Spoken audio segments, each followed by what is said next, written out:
सध्या महाराष्ट्राच्या गल्लीबोळामध्ये नाक्यानाक्यांवरती राजकीय वर्तुळांमध्ये आणि माध्यमांमध्ये एकच चर्चा आहे, ती म्हणजे ठाकरे बंधूंच्या मनोमिलनाची. 5 तारखेला एक मोठा मोर्चा होणार आहे मराठीच्या मुद्द्यावरती. हिंदी भाषेच्या विरोधावरती हा मोर्चा होतो आहे. खूप वर्षांनी मराठीच्या मुद्द्यावरती मराठी माणसाची ताकद रस्त्यावरती येणार असं या मोर्चाबद्दल बोललं जात आहे. पण याचे वेगवेगळे राजकीय कंगोरे आहेत. ह्याच्यातनं आगामी काळातलं राजकारण कसं असणार आहे, महाराष्ट्राचं, मराठीचं, मराठी माणसांचं आणि विशेष म्हणजे 2 महत्त्वाच्या पक्षांचं, शिवसेना उद्धव बाळासाहेब ठाकरे आणि महाराष्ट्र नवनिर्माण सेना, अर्थातच उद्धव ठाकरे आणि राज ठाकरे यांच्याही आगामी काळातल्या राजकारणाची दिशा ठरवणारा कदाचित हा मोर्चा असणार आहे. आणि या सगळ्यामागे एक महत्त्वाचं नाव जे या संपूर्ण प्रक्रियेमधून वारंवार समोर येत आहे ते आहे खासदार संजय राऊत यांचं. आपल्यासोबत आज टू द पॉईंट बोलण्यासाठी संजय राऊत स्टुडिओमध्ये आहेत. खूप खूप स्वागत आहे राऊत साहेब तुमचं. नमस्कार. 2019ला थोडंसं मागे नेतो. 2019ला सत्तांतर जेव्हा होत होतं महाराष्ट्रामध्ये, तेव्हा काँग्रेस, शिवसेना आणि राष्ट्रवादी अशा 3 वेगवेगळ्या पक्षांना एकत्रित आणण्याचं एक महत्त्वाचं काम तुम्ही तेव्हा केलं होतं. आता आम्ही चर्चा ऐकतो आहे ठाकरे बंधूंच्या मनोमिलनाची. संजय राऊतांचा याच्यामध्ये काय रोल आहे यावेळेस?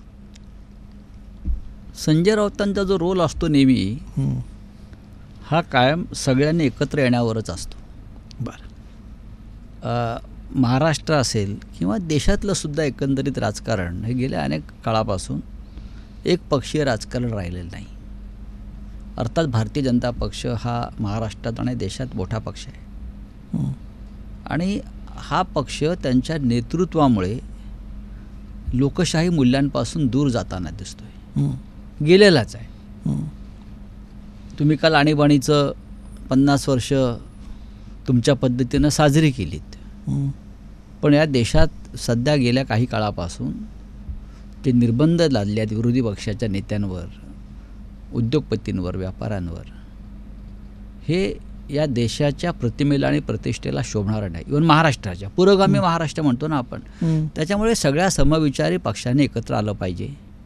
आणि महाराष्ट्रात म्हणाल तर आज महाराष्ट्रामध्ये सगळ्यात मोठी लढाई आहे ही मुंबई वाचवण्याची.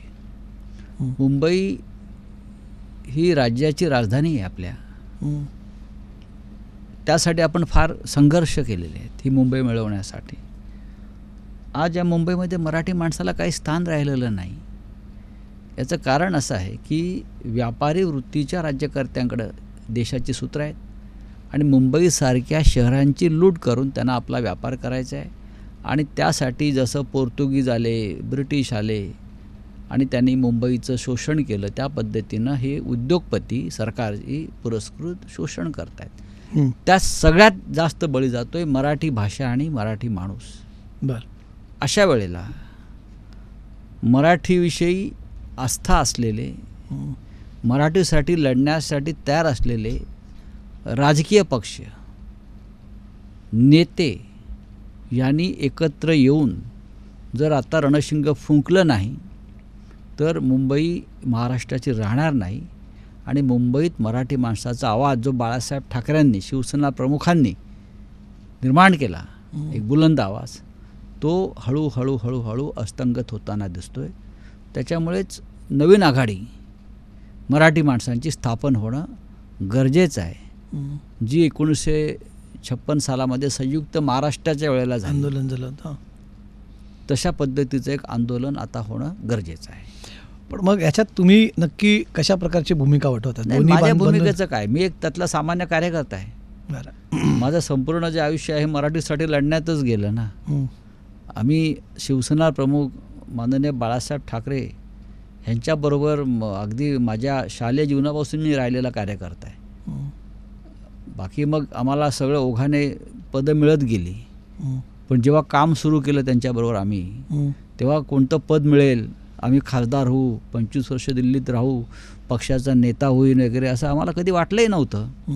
आणि भविष्यात जर लढायची वेळ आली आणि त्यासाठी सगळं सोडावं लागलं तरी आमची तयारी आहे.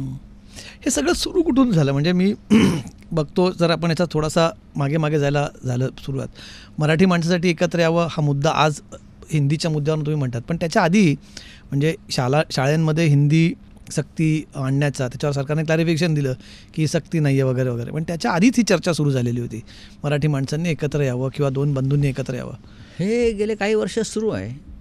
काही वर्ष म्हणजे साधारणपणे म्हणजे आम्ही काही लोक बाहेर हं, ज्यांना सहानुभूती आहे हं, या सगळ्या प्रक्रियेची, शिवसेनेच्या आंदोलनाची, शिवसेना प्रमुख बाळासाहेब ठाकरे यांनी घेतलेल्या भूमिकांची, हं, मुळात सगळे वाद मिटवून जातीय, हं, पक्षीय मराठी माणसाने एकत्र राहावं हं, आणि आपली बळकटी देशाला दाखवावी, हे बाळासाहेब ठाकरेंचा हा मूळ विचार आहे. हं, आता त्यातून अनेक लोक बाहेर पडले. हं, बाहेर पडण्याचं कारण काय असतं? शेवटी राजकीय स्वार्थच असतो. हं, त्यातून बाहेर पडले. बाहेर जर तुम्ही पडलात तरी तुमचा मूळ विचार तोच आहे ना. हं, शिवसेनेनं मूळ विचार बदललेला नाही आहे. हं, आम्ही मराठीचा मुद्दा घेताना आम्ही हिंदुत्वाचा विचार अनेकदा घेतला आहे, तो बाळासाहेब ठाकरेंच्या काळातच घेतलेला आहे. हं, पण आता राज ठाकरे बाजूला झाले असतील, त्यांचा विचार तोच आहे. 3-1 वर्षापूर्वी अमित शहाने एक पक्ष काढला, त्याला शिवसेना नाव दिलं, बरं का. हं, तर ते सुद्धा मराठी करतात आणि आता मराठीचा मुद्दा आला तेव्हा सरकारमध्ये असून गप्प बसलेले आहेत. हं, ते आम्हाला समजावायला येतात की तुम्ही हिंदी कशी स्वीकारली पाहिजे हं, वगैरे वगैरे वगैरे. भाषा हिंदीला विरोध असण्याचं कारण नाही. हं, हिंदी आमच्या जीवनाचा एक भाग या देशामध्ये आहे, मुंबईत आहेच. हं, तसं नसतं तर हिंदी सिनेसृष्टी या मुंबई शहरामध्ये तुम्हाला दिसलीच नसते. हिंदी संगीत, हिंदी साहित्य, हिंदी वृत्तपत्र हे सगळ्या इतर हिंदी भाषिक राज्यात नसेल तेवढ्या मुंबईत आहे. हं, का नाही हिंदी सिनेसृष्टी भोपाळला गेली, लखनौला गेली? योगी आदित्यनाथ त्यांनी एक फिल्म सिटी उभं करण्याचे स्वप्न पाहिलं आहे मुंबईच्या तोडीचं, तर गेले इथे येऊन सगळा ॲक्टर्स वगैरे लोकांना भेटले ना, भाजपा प्रणित, हं, आणि घोषणा केली की मुंबईच्या तोडीची आम्ही फिल्म सिटी काहीतरी 300 एकरला उभं करू. हं, त्याला एक कालखंड लोटला. झालं आहे का? हं.